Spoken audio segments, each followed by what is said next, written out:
Hermanos, este día vamos a iniciar el estudio de un libro de la Biblia y con la ayuda de Dios estaremos estudiando el libro de los Hechos de los Apóstoles.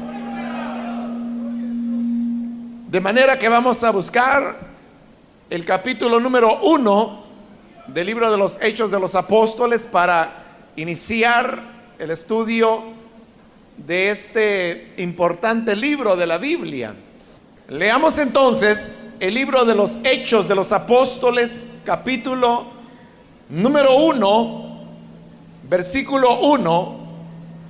En el primer tratado, oh Teófilo, hablé acerca de todas las cosas que Jesús comenzó a hacer y a enseñar, hasta el día en que fue recibido arriba, después de haber dado mandamientos por el Espíritu Santo a los apóstoles que había escogido, a quienes también, después de haber padecido, se presentó vivo con muchas pruebas indubitables, apareciéndoseles durante 40 días y hablándoles acerca del reino de Dios.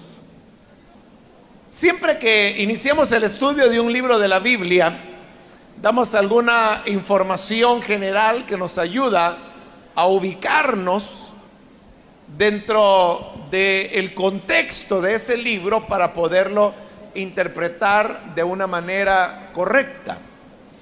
En primer lugar, es necesario decir que el autor del libro de los Hechos de los Apóstoles es Lucas, el cual no fue un apóstol, como normalmente se cree, ¿no? Él escribió un evangelio y escribió este libro de los Hechos, pero él no fue un apóstol. Y además también tenía otra característica Lucas, y es que él es el único escritor de toda la Biblia, de todos los autores de la Biblia, que era gentil. Todos los demás fueron judíos. Ahora, quiero decirle que al afirmar que Lucas es el autor de Hechos de los Apóstoles, realmente estoy saltándome una discusión que existe en torno a que si realmente fue Lucas o no el autor de este libro. Hay una serie de razones que se han argumentado para poner en duda si Lucas fue el verdadero autor.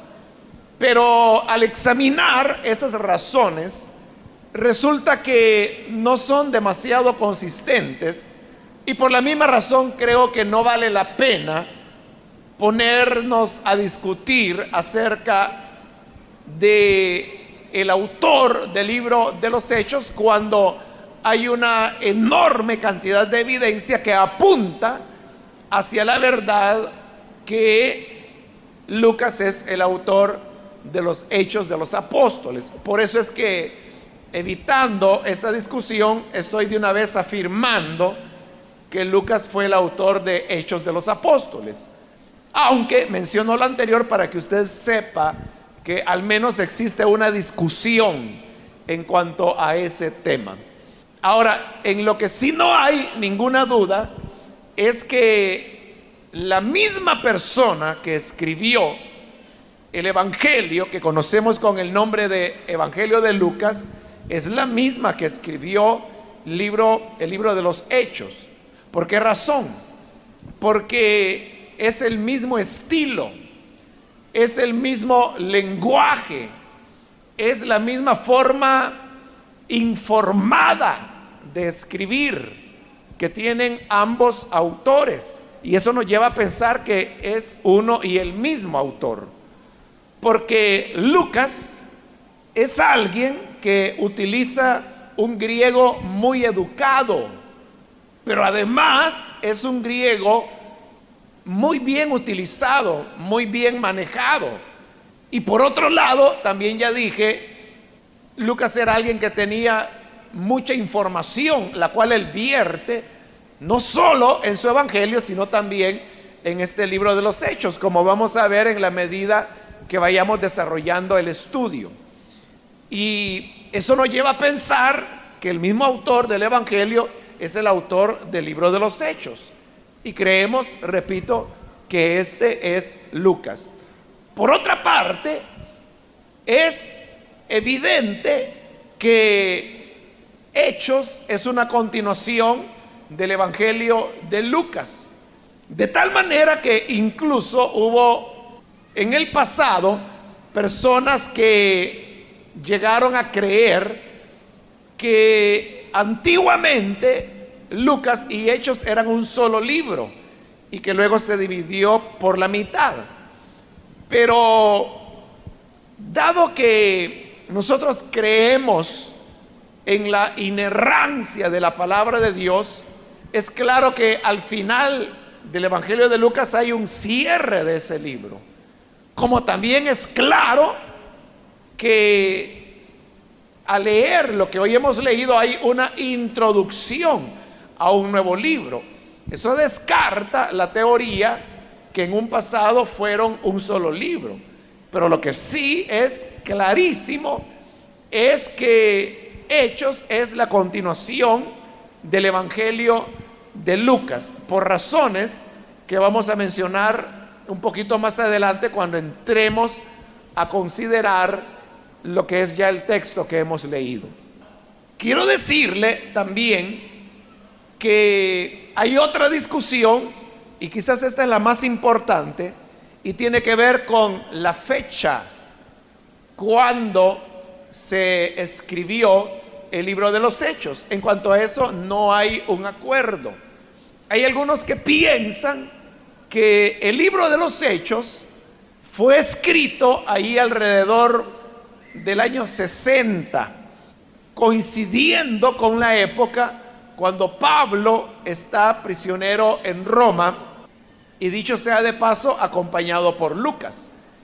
Y por ese motivo, muchos piensan que durante esos años que Pablo estuvo en Roma a la espera de ser juzgado por el emperador, Lucas se dedicó a escribir este libro, y eso lo ubicaría alrededor del año 60. No obstante, hay otros que piensan que el libro fue escrito mucho después, incluso cuando ya había sido muerto el apóstol Pedro, el apóstol Pablo, e incluso después de la destrucción de Jerusalén. Y estos otros comentaristas ubican la elaboración o la redacción del libro de los Hechos alrededor del año 80 de nuestra era, lo cual lo ubicaría como uno de los últimos libros del Nuevo Testamento en ser escritos, a excepción de las cartas, el Evangelio y el Apocalipsis de Juan, que definitivamente son los más antiguos. Pero antes de ellos sería Hechos. Bien, estas son las dos posiciones, y también no vamos a entrar en detalles de por qué unos dicen año 60, otros el año 80. Ahora, lo que sí es más importante, porque de esto depende el que podamos tener una buena interpretación del libro, es entender la razón por la cual Lucas escribió este libro. ¿Cuál era el propósito de Lucas al escribir el libro de los Hechos? Si usted es un cristiano que tiene ya un tiempo de estar en el Evangelio y ha leído el libro de los Hechos, quizás no una vez, sino varias veces, usted sabrá que el contenido del libro de los Hechos es, diciéndolo así de una manera general, relatar los primeros años de la iglesia cristiana. Esa sería una respuesta, pero es una respuesta que no hace justicia a lo que verdaderamente Lucas está relatando, porque Lucas no está relatando los primeros años de la iglesia cristiana. Lucas está relatando los primeros años de la iglesia cristiana en algunas ciudades y áreas. Usted lea el libro de los Hechos y usted verá que, por ejemplo, ahí no se dice nada de la evangelización de la iglesia en el norte de África, que se dio en la misma época que comprende el periodo del libro de los Hechos. Y eso era iglesia también, pero no se dice nada de eso. Lee el libro de los Hechos y verá que ahí no se dice nada de los que fueron a predicar hacia el oriente, a lo que en aquella época era Persia y lo que hoy nosotros conocemos como Irán e Irak. Pero eso no se dice en la Biblia. Y eso fue algo que ocurrió en el mismo periodo y era parte de la historia de la iglesia. Entonces, decir que Hechos relata los primeros años de la iglesia cristiana no es cierto. Está relatando los primeros años de la iglesia cristiana en algunas ciudades, en algunas regiones. Otros piensan que el libro de los Hechos relata los hechos de los apóstoles, porque así se llama el libro, Hechos de los Apóstoles. Entonces dice, el libro de los Hechos relata la obra de los apóstoles después de la ascensión de Cristo a los cielos. Eso tampoco es cierto, porque los 12 apóstoles increíblemente se mencionan en todo el libro de los Hechos solamente una vez, y es en el capítulo 1, y después de eso nunca más se vuelve a mencionar. Sí se mencionan apóstoles, pero extrañamente, por ejemplo, el apóstol Juan solo se menciona 3 veces en todo el libro. Pedro se menciona un poco de más veces. Jacobo, hermano de Juan, se menciona una vez solamente, y es para relatar la manera en que lo matan. Y luego, de los otros 9 apóstoles, nunca más se vuelven a mencionar en el libro de los Hechos. No podemos decir que es la historia de los hechos de los apóstoles, porque de los apóstoles es de lo que menos se habla. Entonces, ¿cuál fue realmente la intención de Lucas al escribir el libro de los Hechos? ¿Qué era lo que él quería transmitir? Hay una cosa que no podemos dudar, y es que Hechos es un libro de historia, y por eso se dice que el Nuevo Testamento tiene 5 libros de historia, que son los 4 evangelios y el libro de los Hechos. Entonces, yo creo que en ese aspecto, que si la historia es completa o no es completa, que si los protagonistas de la historia son o no los apóstoles, eso es otro asunto. Pero que Hechos es un libro de historia, definitivamente es un libro de historia. Por ser un libro de historia, esto nos va dando ya pistas acerca de cuál era el contenido que Lucas quería transmitir. Lucas está contando una historia, pero ahora, todo historiador no puede contar todos los detalles de cualquier historia que esté contando, porque para poder reproducir todos los detalles de cualquier historia, la historia misma tendría que repetirse. Pero como tal cosa no es posible, todo historiador se ve en la necesidad de seleccionar los elementos de historia que él necesita para darle un enfoque a la historia que quiere relatar. Por eso le digo, ahí vamos por buen camino. Porque entonces lo que tenemos es que Lucas, de una vastedad de información que él tenía, él seleccionó la información que quiso incorporar en su libro. Pero esa selección nos da entonces la pista para entender cuál era el propósito que él perseguía al escribir el libro. Porque dependiendo cuál era su propósito, así era el criterio para seleccionar, digámoslo así, los trozos de historia que él utilizaría para la redacción de este libro que hoy conocemos como los Hechos de los Apóstoles. Pero aquí venimos a otro problema, porque si uno se pregunta ¿cuál fue el criterio de selección para tomar las porciones de historia que Lucas quiso incorporar? Nos vemos con otro problema, porque pareciera que la selección de materiales que Lucas hizo es muy extraña.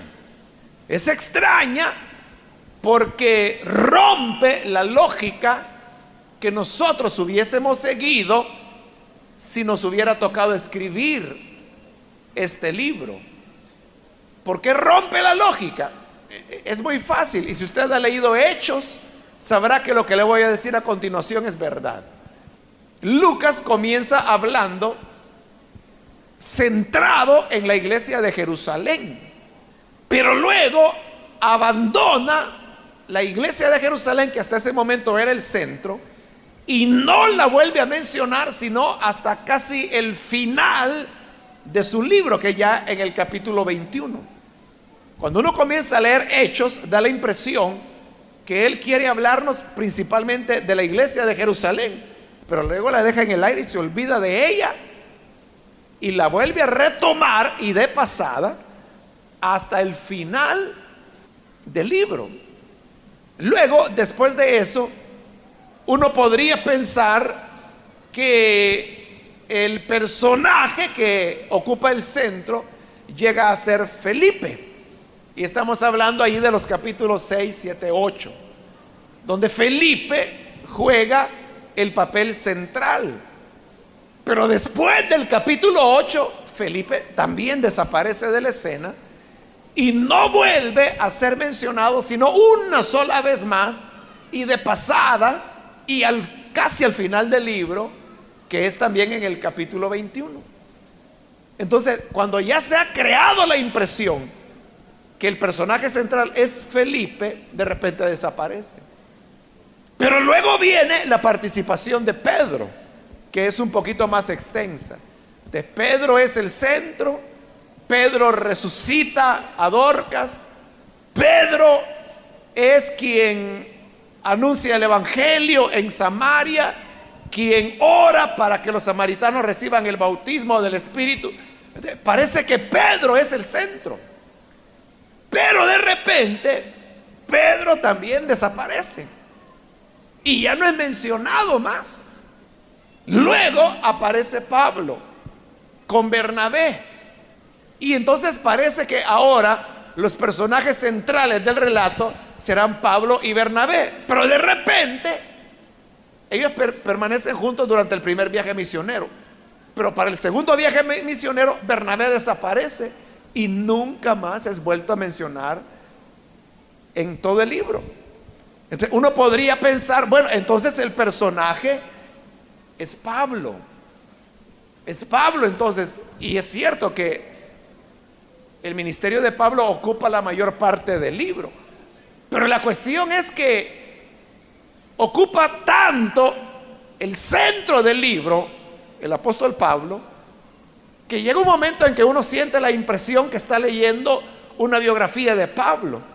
El problema es cuando se llega al final del libro, y entonces sucede que Lucas no relata cuál fue el final de Pablo.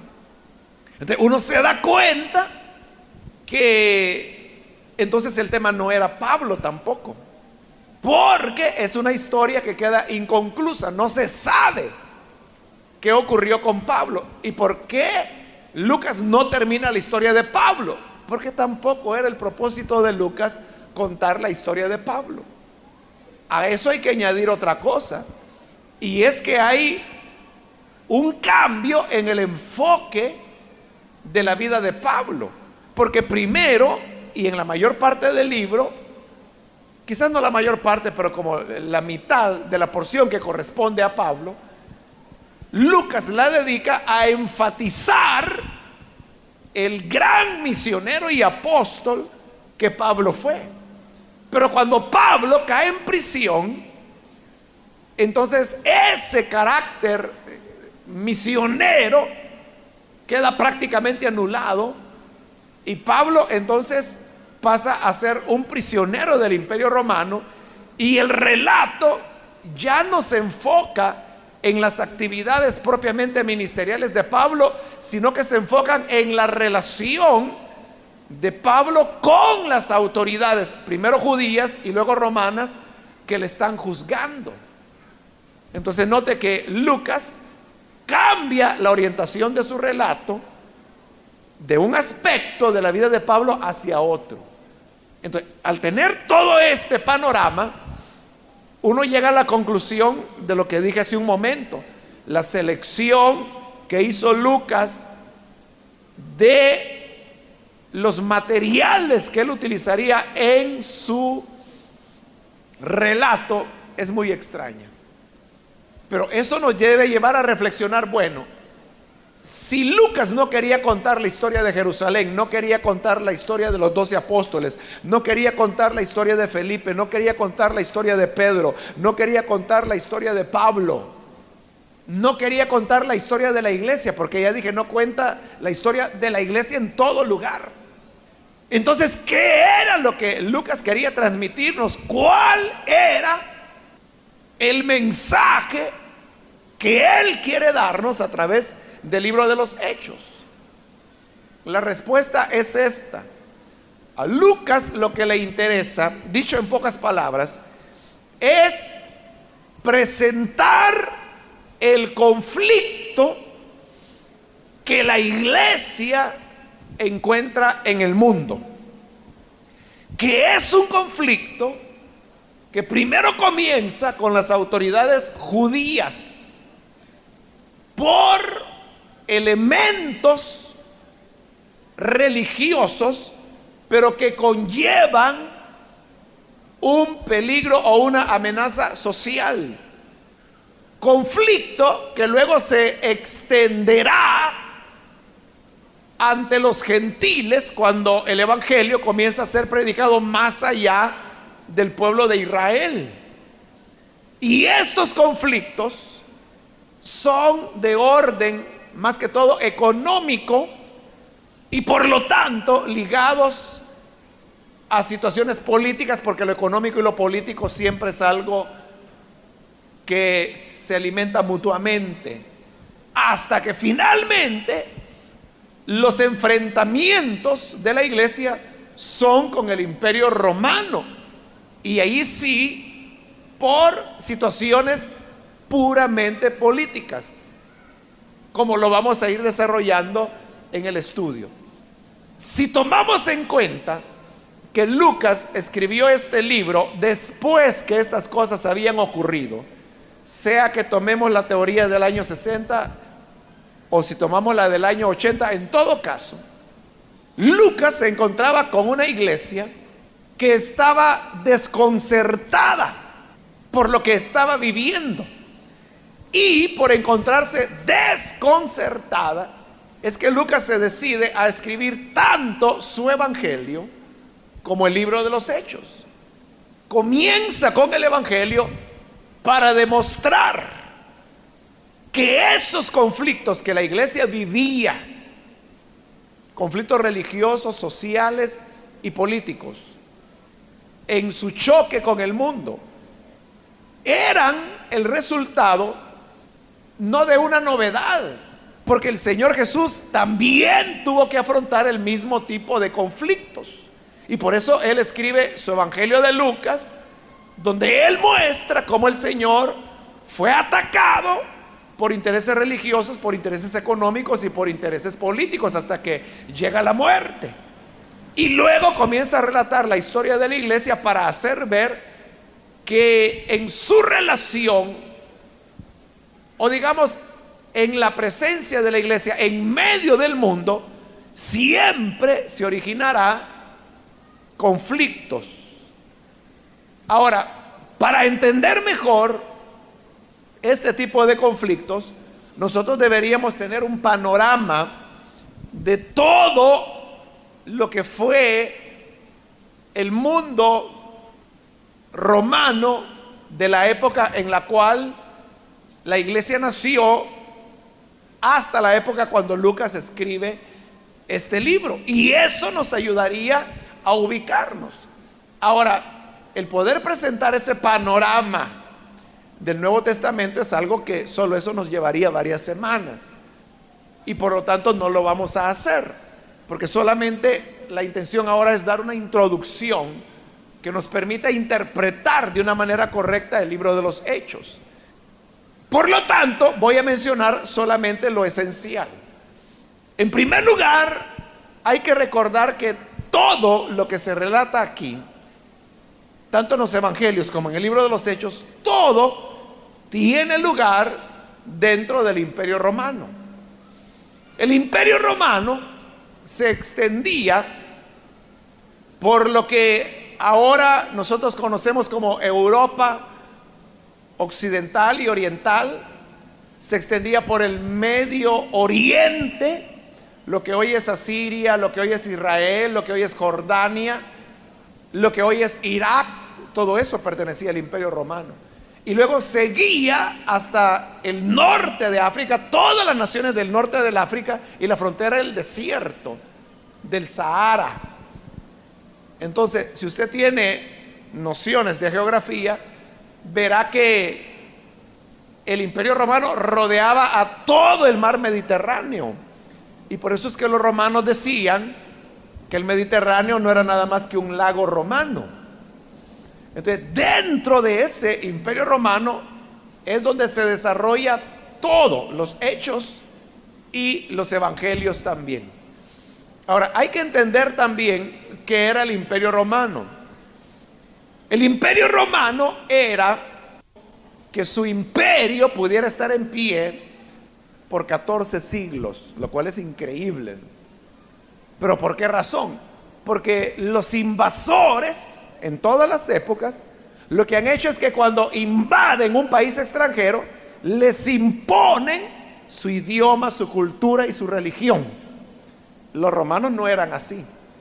Ellos invadían un país, pongamos por ejemplo Israel, pero les respetaban su cultura, sus costumbres, su religión, e incluso les permitían tener ciertas autoridades a nivel local. Eso hacía que el yugo romano fuera un poquito más tolerable. Claro, ellos lo que les importaba era la recaudación de impuestos, lo cual era muy pesado, empobrecía a los países y enriquecía a Roma, al imperio. Pero por esas libertades o concesiones que los romanos daban, la gente sentía más llevadera ese tipo de imposición. A eso es a lo que los romanos le llamaban la pax romana, es decir, la paz romana. Y por otro lado, los romanos, ellos tenían su propio concepto del progreso. En el momento cuando Lucas escribe el libro de los Hechos, o más bien, los años que cubre el libro de los Hechos corresponden a los años de mayor esplendor del Imperio Romano. Y bajo ese esplendor, lo que los romanos hicieron fue promover el concepto que ellos tenían de progreso, a lo cual ellos le llamaban civilizar, promover la civilización. Pero ¿qué es lo que los romanos entendían por civilización? Civilización viene de la palabra ciudad. Entonces, para los romanos, civilizar era construir ciudades donde no las había. Y ellos creían que al construir ciudades estaban civilizando al mundo, lo estaban haciendo prosperar. Y por ello es que Roma hacía fuertes inversiones en construcciones de ciudades que tenían grandes edificios, grandes templos, monumentos. Por eso es que Roma era una ciudad impresionante, que hasta hoy en día todavía hay restos de lo que fueron las construcciones que los romanos hicieron. Entonces, ellos enfatizaron fuertemente la idea de construir ciudades y creaban, mientras más grandes fuesen las ciudades, mejor. Entonces, ahí es donde la gente se iba a vivir, y por eso es que ellos necesitaban llevar agua a las ciudades, y por eso ellos construyeron los famosos acueductos que traían el agua a veces desde kilómetros de distancia, pero eso permitía que las ciudades pudieran tener agua potable. Para que una ciudad pueda subsistir, necesita alimentos, y los alimentos venían de los agricultores. Pero estos agricultores eran agricultores en pequeño, es decir, ellos tenían poca extensión de tierra. Por lo tanto, lo que ellos producían no era suficiente para poder satisfacer las necesidades de las ciudades grandes y crecientes que el Imperio Romano estaba promoviendo. Entonces, ¿qué ocurría? Que las personas adineradas le compraban a estos pequeños agricultores su tierra, y le compraban al siguiente, y el siguiente, y el siguiente, y el siguiente, de tal manera que comenzaban a crearse grandes extensiones de tierra que eran propiedad de una sola persona. Pero al tener una propiedad muy grande, o un latifundio, como también se le llama, ellos eran capaces de producir productos de la tierra en abundancia suficiente como para poder suplir las demandas de la ciudad. Y eso obviamente les permitía a ellos enriquecerse todavía más. Pero ¿qué ocurría con el campesino que había vendido su pequeña parcela de tierra? Algunos eran contratados por el hombre adinerado que les había comprado la tierra para que la siguieran trabajando para él, a cambio de un sueldo de hambre.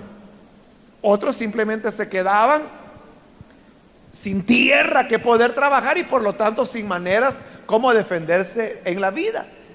Entonces, el proceso de civilización, es decir, de crear grandes ciudades, también estaba provocando la formación de un gran número de pobres y de empobrecidos que entraban en una situación de desesperación porque ya no hallaban cómo ganarse la vida. Entonces lo que hacían es lo mismo que la gente hace hoy en día, que como ya no se puede sobrevivir en el campo, emigran hacia la ciudad. Y es lo que ocurrió. Las masas empobrecidas se iban a vivir a las grandes ciudades como Tesalónica, como Corinto, como Éfeso, como la misma Roma.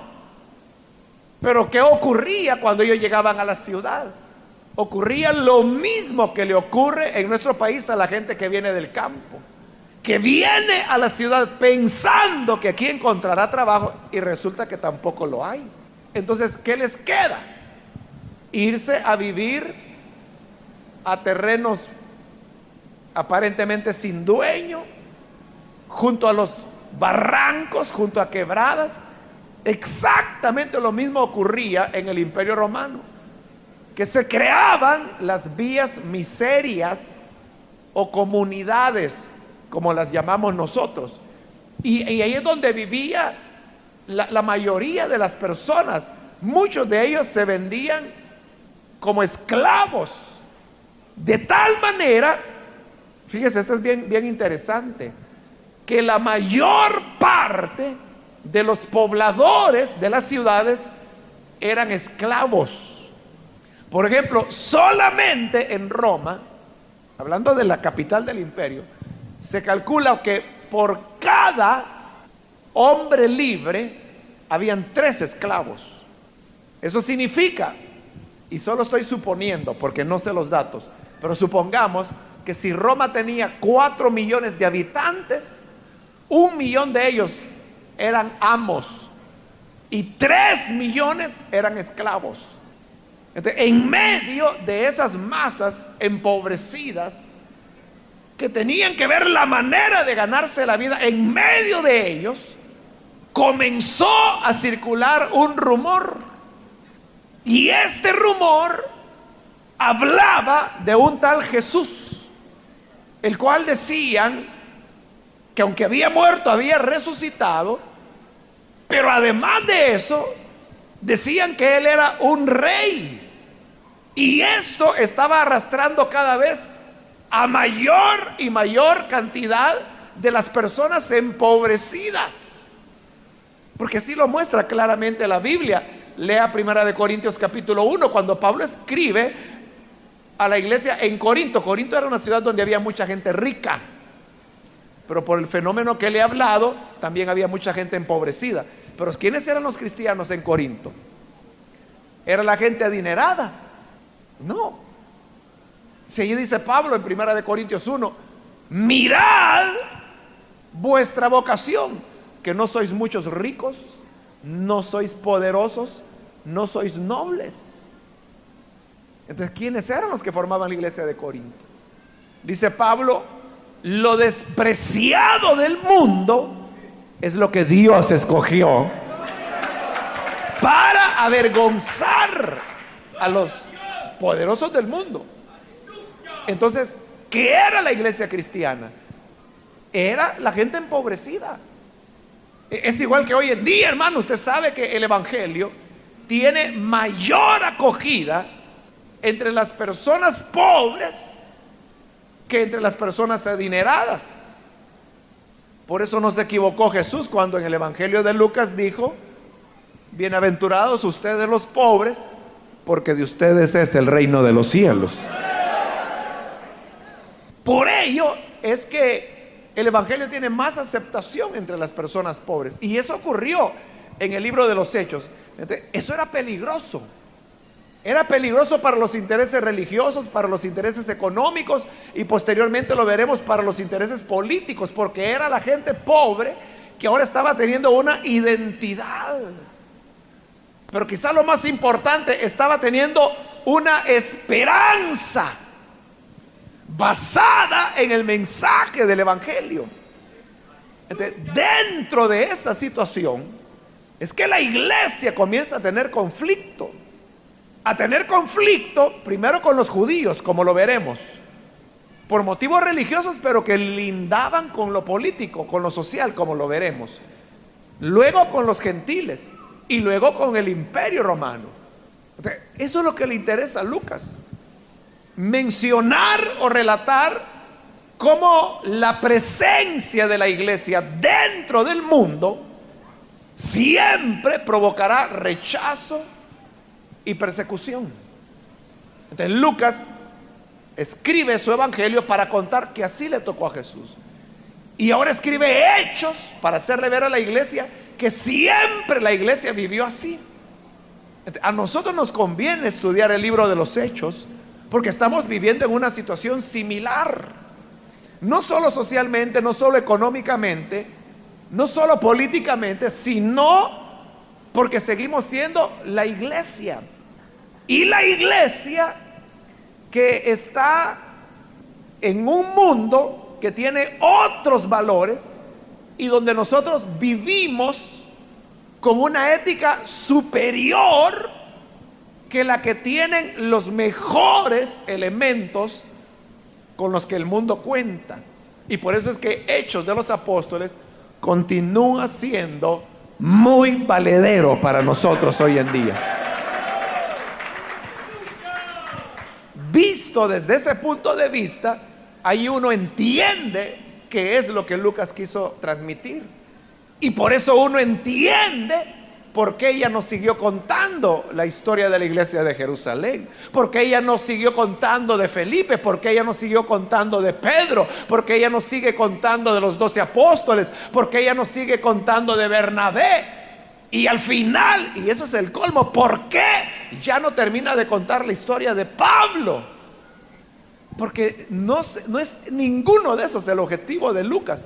Su objetivo es el choque de la iglesia dentro del mundo. Y para eso el relato, así como él lo tiene, es excelente. Es decir, él hizo una excelente selección de los materiales para ilustrarnos a nosotros cómo la iglesia debe enfrentar al mundo y lo que nos espera en el mundo por el hecho de ser cristianos. Bien, eso es solo un panorama general. Ahora vamos a pasar al texto. En el versículo 1 dice: en el primer tratado, oh Teófilo, hablé acerca de todas las cosas que Jesús comenzó a hacer y a enseñar. Cuando ahí habla de el primer tratado, lógicamente se está refiriendo al Evangelio de Lucas. Y ahora está hablando a Teófilo. ¿Quién era Teófilo? Nadie lo sabe. Teófilo lo que significa es amador de Dios. Y por eso algunos creen que Teófilo realmente no era una persona en particular, sino que era un libro dirigido a cualquiera que amara a Dios. Pero en contra de esa idea existe el hecho que el nombre Teófilo era muy común en esta época. Y aunque es un nombre de origen griego, incluso lo utilizaban abundantemente los judíos. Entonces existen altas probabilidades que Teófilo fuera realmente una persona particular. Por otro lado, Lucas comienza dirigiéndose también a Teófilo, pero ahí le llama excelentísimo. Y únicamente, excelentísimo era un título que se utilizaba solo para personas que tenían cierta posición social. Y por lo tanto no puede ser un nombre simbólico, tenía que ser una persona. Ahora, ¿por qué Lucas tendría que dirigir tanto su evangelio y el libro de los Hechos? ¿Por qué tenía que dedicarlos a una persona adinerada cuando era con ellos con quienes la iglesia tenía conflicto? Habían dos razones. La primera de ellas es que Teófilo era cristiano, lo cual queda claro en el evangelio. Pero había una segunda razón, y es que en esta época las personas que escribían libros normalmente lo dedicaban a personas que tuvieran cierta solvencia económica, porque como el libro estaba dedicado a ellos, entonces ellos querían que toda la gente se enterara que en este caso Lucas, el compañero de Pablo, había escrito un libro y me lo dedicó a mí. Entonces, ¿qué hacían? Que lo reproducían y comenzaban a regalarlo y se lo regalaban al compadre. Mire, le regalo este libro, este lo escribió Lucas, el compañero de Pablo, y si usted puede leer ahí en el primer versículo, me lo dedica a mí. Entonces, ¿qué lograba con eso el autor? Que le distribuyeran gratis su libro. Por eso, si usted ha leído libros de Calvino, de Lutero, de Zwinglio, de los reformadores, usted verá que siempre cualquier libro que ellos escribían lo dedicaban a un rey, lo dedicaban a un príncipe, no porque estuvieran elogiando a ese rey o porque quisieran congraciarse con él, sino que porque sabían que si le dedicaban el libro a ese rey se iba a encargar de reproducirlo y distribuirlo, cosa que los reformadores no podían hacer porque no tenían dinero para eso.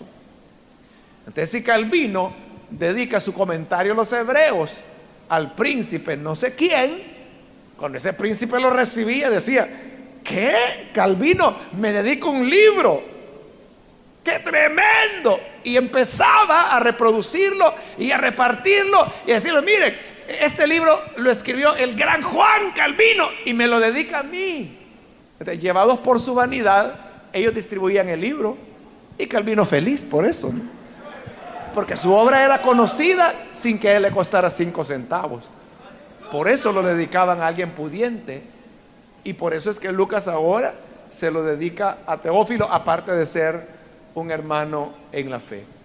Ahora, aquí no queda duda que él es el autor del Evangelio, porque dice que en ese primer tratado, estoy en el versículo 1, hablé acerca de todas las cosas que Jesús comenzó a hacer y a enseñar. Versículo 2, hasta el día en que fue recibido arriba.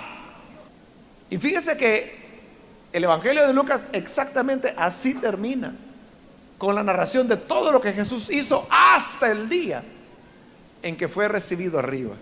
Entonces, es indudable que el autor de Hechos se está refiriendo al Evangelio de Lucas. Y dice que fue recibido arriba, versículo 2, después de haber dado mandamientos por el Espíritu Santo a los apóstoles que había escogido.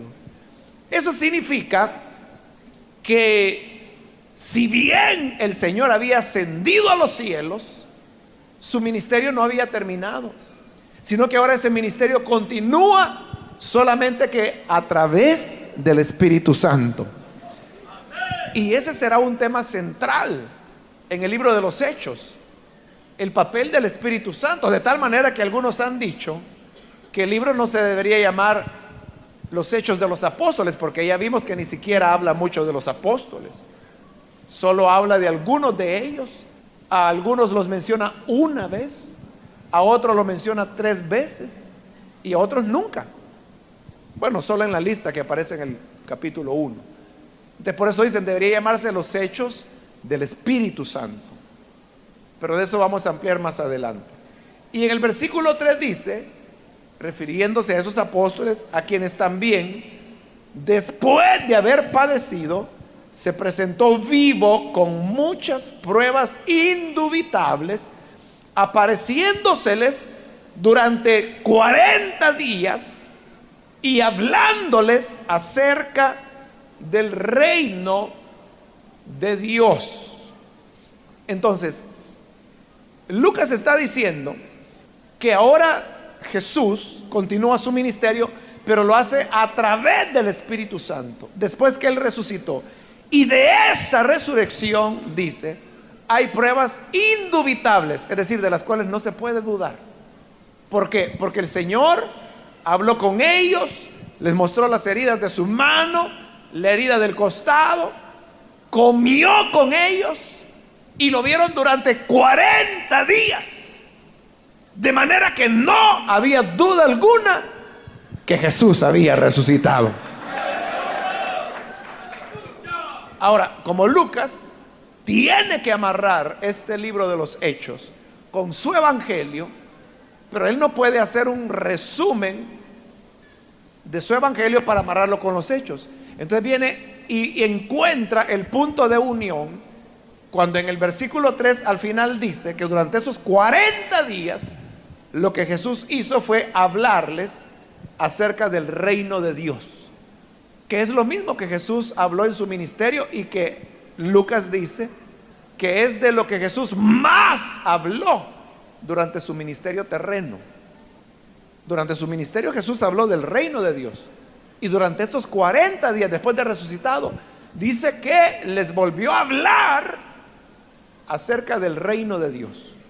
Más adelante vamos a retomar el tema acerca del reino de Dios, que es precisamente ese concepto de reino de Dios lo que creará el choque de la iglesia dentro del mundo en el cual el Señor la dejó, donde Él dijo que está en el mundo pero no son del mundo, porque sí había elementos de choque, porque al emperador dentro del imperio le llamaban señor, le daban el título de señor, Kyrios o Curios, como usted quiera si prefiere la pronunciación antigua o moderna del griego.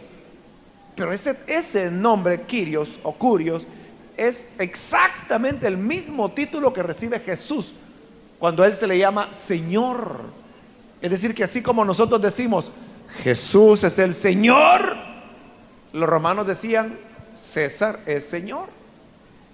E incluso eso aparece en la Biblia.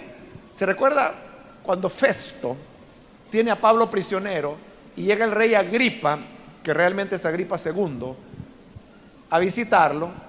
Entonces les presenta el caso de Pablo y les dice, quiero que ustedes lo oigan, porque no he querido enviarlo, y dice esto, no he querido enviarlo a mi Señor.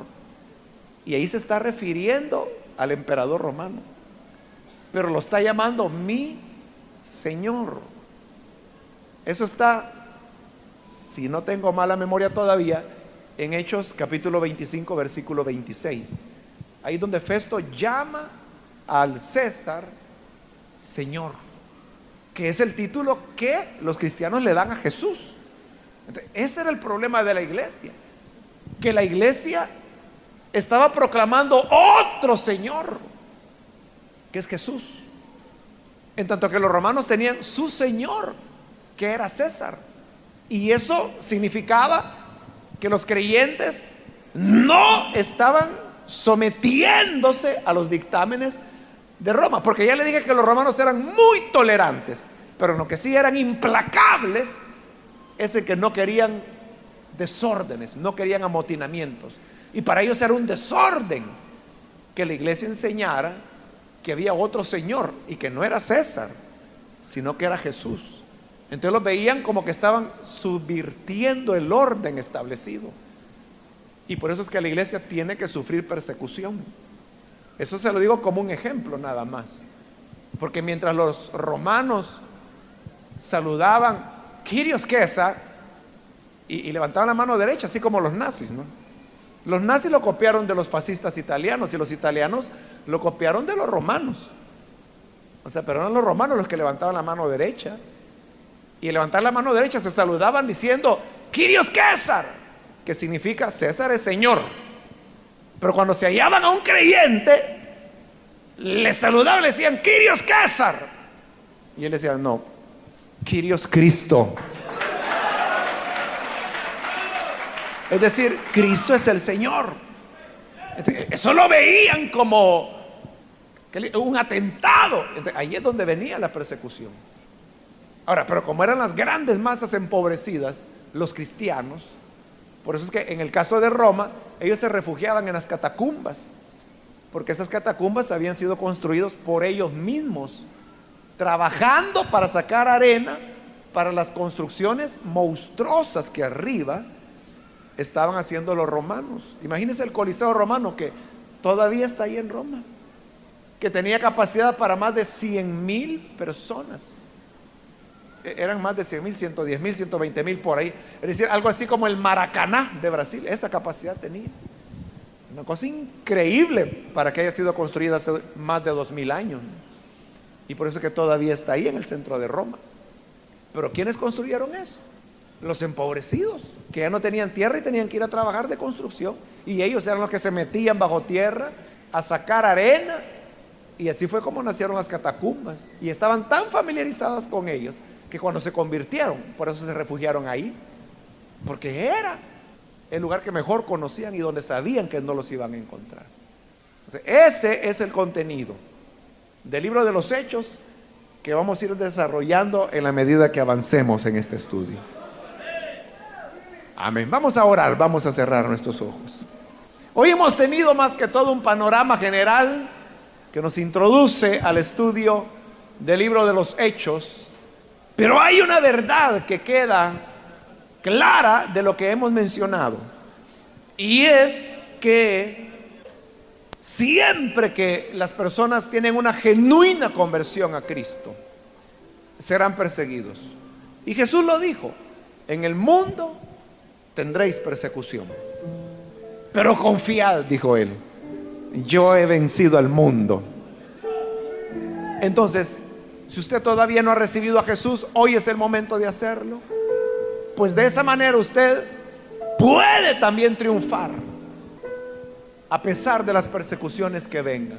Si usted no le ha dado su vida a Cristo por temor a la reacción de sus familias, a la reacción de sus padres, a la reacción de su esposo, a la reacción de su esposa, quiero decirle que la iglesia en todos los tiempos y hasta el mismo Señor Jesús sufrió persecución por causa de la justicia.